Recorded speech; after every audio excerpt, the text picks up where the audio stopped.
You see this little guy right here? Somebody saw one of these and said, yeah, let's give this guy a cool little hat, a nice cane, and make one of the greatest gaming series of all time based on this little fella. And then in 20 years, completely forget about it.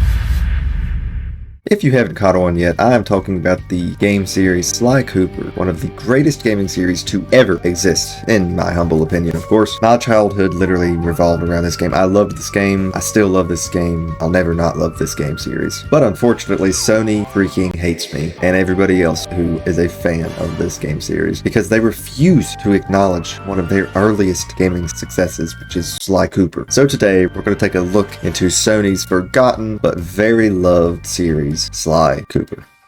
So first things first, let's take a look at the backstory of Sly. The first game is titled Sly Cooper and the Thievius Raccoonus, and this game came out on September 24th, 2002. Sly's story begins when his parents are freaking murdered by a literal metal bird named Clockwork. I'm not even kidding you.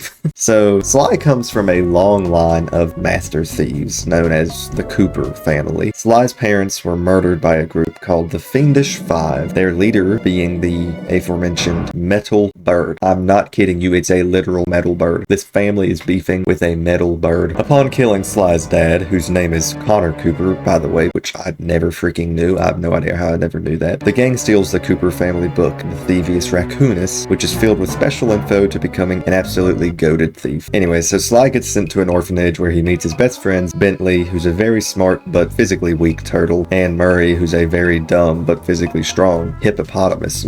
They become best friends, of course, and they do many heists together before planning to get back all the parts of the Thievius Raccoonus from the Fiendish Five. So they do.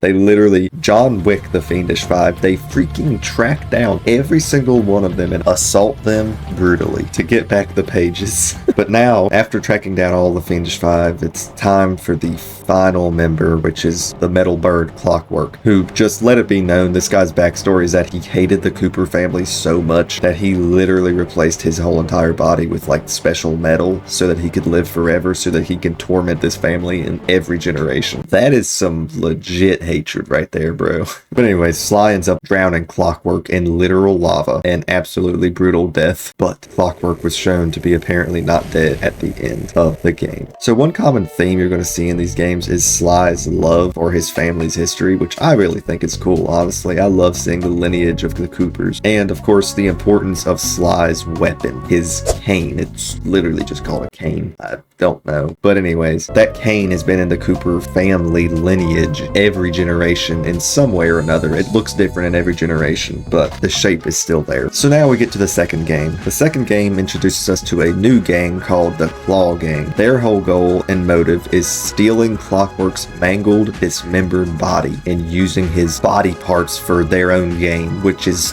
freaking insane for a kid's game if you think about it. Like, literally one of them is literally using his tail feathers to print money illegally. Like, that's crazy. Once again though, Sly and his friends freaking John Wick all of them. They track every one of them down and get all the parts back. One of the members in this game, let me tell you, is a literal drug lord in this world. They say he's a spice lord, but that's freaking drugs in Sly Cooper. They literally, some of the characters get high on these spices and go insane. It's literally a drug lord that you have to take down. Anyways, Clockwork returns. It's a long story, but Clockwork ends up returning at the end of the game, and once again we clap him. So Clockwork's body's laying there dead, and Bentley goes up to get a thing called the hay chip, which is, I guess, what makes the metal bird angry at the Cooper family or something, I don't know. But in the process of getting this thing, he literally gets his legs snapped in half brutally by Clockwork's mouth. The most insane, like, this is insane storytelling. Not even kidding. Snapped in half. Terrible, terrible, sad ending. And now we get to Sly 3. So the beginning of this game actually is the end of Sly 3,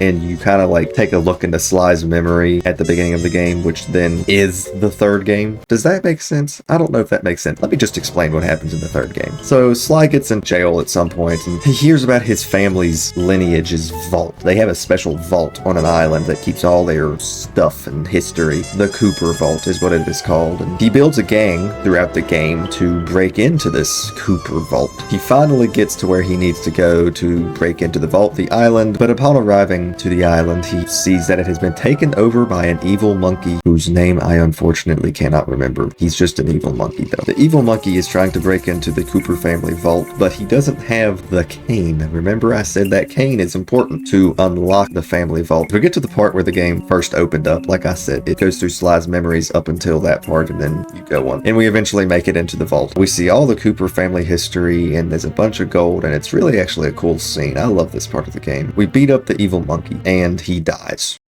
Literally, he dies. Like, he just sits in there and gets crushed by the caving in ceiling. Anyway, now we're in the fourth game. So in the fourth game, we learn that the pages to the Thievius Raccoonus are magically disappearing. So Bentley builds a time machine and we go back in time to see what's happening, which is insane. We get to meet and play as a lot of Sly's ancestors that we saw in the pictures in the vault in the third game, which I honestly think is kind of cool. Like, that's actually really cool. Anyways, basically at the end of each level that we go to visit one of his ancestors, and mysterious evil Skunk Man and his rat goons show up and steal each one of Sly's ancestors' canes. The reason being because he literally just hated them and he wanted to completely erase their family history by getting rid of their most recognizable thing, which is their canes. Anyways, of course he fails to beat them and Sly beats the freaking crap out of him. But at the end of the game, we know what happens to everybody else. All the other members of the gang, it shows what happens, but we don't know what happens to Sly. So we then find out through a secret ending in the game that Sly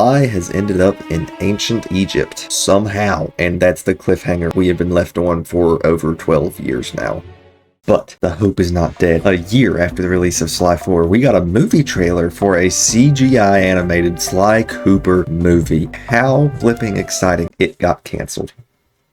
Don't worry. No. The reason it got canceled is because instead, they're going to actually do a TV show about Sly Cooper. We haven't heard an update about the TV show since 2017, so it's also more than likely that it also has been canceled. So here we are, it's 2025. The last time we heard even a whisper about any new Sly Cooper news was over 8 years ago. One of Sony's earliest successes is now almost completely forgotten. But in 2024, the first 3 Sly games were put on the PS Plus Premium catalog, and Sony even put Sly's picture on a lot of different ads for the PS Plus. For a period of time, the first 3 Sly games were the highest rated games on the whole PlayStation Store, and when Sly 1 was first added to PS Plus Premium, it was a major success, achieving the highest player count for a classic game on the whole catalog. And by the end of 2024, it was the 8th biggest PS Plus game of the year. This would most certainly get Sony's attention, you'd think, right? Maybe, but here we are halfway through 2025 with no news about Sly Cooper at all. So then again, maybe it did not get their attention. I guess Sly's just gonna be stuck in Egypt forever.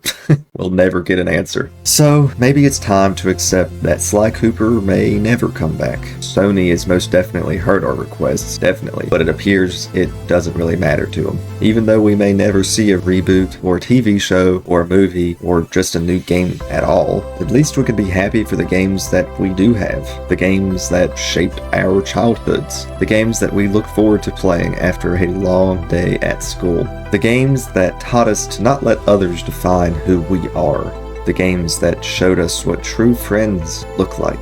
The games that may have very well shaped who we are today. The games that truly were our childhood.